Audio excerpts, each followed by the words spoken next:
Hello, ഇന്ന് നമുക്ക് പെട്ടെന്നൊരു കറി വെച്ചാലോ? രസം വെക്കാം. അപ്പോൾ അതിനായിട്ട് നമ്മൾ ആദ്യം കുറച്ച് ഇഞ്ചി, അതുപോലെ വെളുത്തുള്ളി, കുരുമുളകും കൂടെ ഒന്ന് നന്നായി ചതച്ചെടുക്കണം. ശേഷം നമ്മൾ ഒരു അടുപ്പിൽ പാത്രം വെച്ച് ചൂടായി വരുമ്പോൾ വെളിച്ചെണ്ണ ഒഴിച്ച് അതിലേക്ക് ഒരു കട്ടക്കായം ഒരു കഷ്ണം ഇട്ട് ഒന്ന് വറുത്തെടുക്കുന്നുണ്ട്. പൊടിച്ചെടുക്കാനുള്ള എളുപ്പത്തിനാണ്.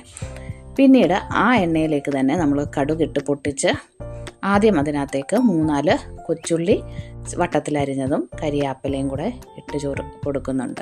വീണ്ടും അതിലേക്ക് 2 ഉണ്ടമുളകാണ് ചേർത്ത് കൊടുക്കുന്നത്. മുളകും ചേർത്ത് ഒന്ന് ചെറുതായിട്ട് വഴണ്ട് വരുമ്പോൾ നമ്മൾ ഈ ചതച്ച് വെച്ചിരിക്കുന്ന ഇഞ്ചി, വെളുത്തുള്ളി, കുരുമുളകും കൂടെ ചേർത്ത് കൊടുത്ത് അത് ഒന്ന് മൂത്ത് വരുമ്പോഴത്തേക്കും അതിലേക്ക് നമ്മൾ പൊടികളായിട്ട് 1/2 സ്പൂൺ കാശ്മീരി ചില്ലിയാണ് എടുത്തേക്കുന്നത്, ചില്ലി പൗഡർ, അതുപോലെ മഞ്ഞൾപ്പൊടി 1/4 സ്പൂണ്, അതുപോലെ 1/4 സ്പൂണോളം ഉലുവാപ്പൊടിയും കൂടെ ചേർക്കുന്നത്. പൊടിയൊക്കെ മൂത്ത് വരുമ്പോഴത്തേനും ഒരു തക്കാളിക്ക ഇതുപോലെ ചെറുതായി അരിഞ്ഞതും കൂടെ ചേർത്ത് കൊടുത്ത് നന്നായി ഒന്ന് വഴറ്റിയെടുക്കുന്നുണ്ട്.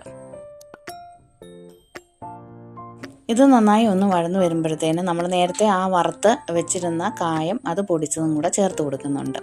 പിഴുപുളി നേരത്തെ തന്നെ നമ്മൾ വെള്ളത്തിൽ ഇട്ട് വെച്ചിട്ടുണ്ടായിരുന്നു. ഒരു നെല്ലിക്ക വലുപ്പത്തിൽ കൂടുതൽ വേണം പുളി ഇട്ട് വെച്ചിരുന്നു. ആ വെള്ളം പുളി പിഴിഞ്ഞ ആ വെള്ളവും കൂടെ ചേർത്ത് കൊടുത്ത് ആവശ്യത്തിന് വെള്ളവും ചേർത്ത് നന്നായി രസം തിളയ്ക്കണം. ഇതിനേക്ക് നമ്മൾ ആവശ്യത്തിനുള്ള ഉപ്പുകൂടെ ചേർത്ത് കൊടുക്കണേ. ഉപ്പ് നോക്കിയിട്ട് ആവശ്യത്തിന് ഉപ്പും കൂടെ ചേർത്ത് കൊടുക്കണം. ഈ രസം ഒരു 5 മിനിറ്റ് നന്നായി വെട്ടിത്തിളയ്ക്കണം. തിളച്ച് എല്ലാം റെഡിയായി വരുമ്പോഴത്തേനും ശേഷം മാത്രം നമ്മൾ മല്ലിയില അരിഞ്ഞതും കൂടെ മുകളിൽ ഇതുപോലെ ഇട്ട് കൊടുക്കണം. അപ്പോൾ മാത്രം മല്ലിയില ഇട്ടാൽ മതി.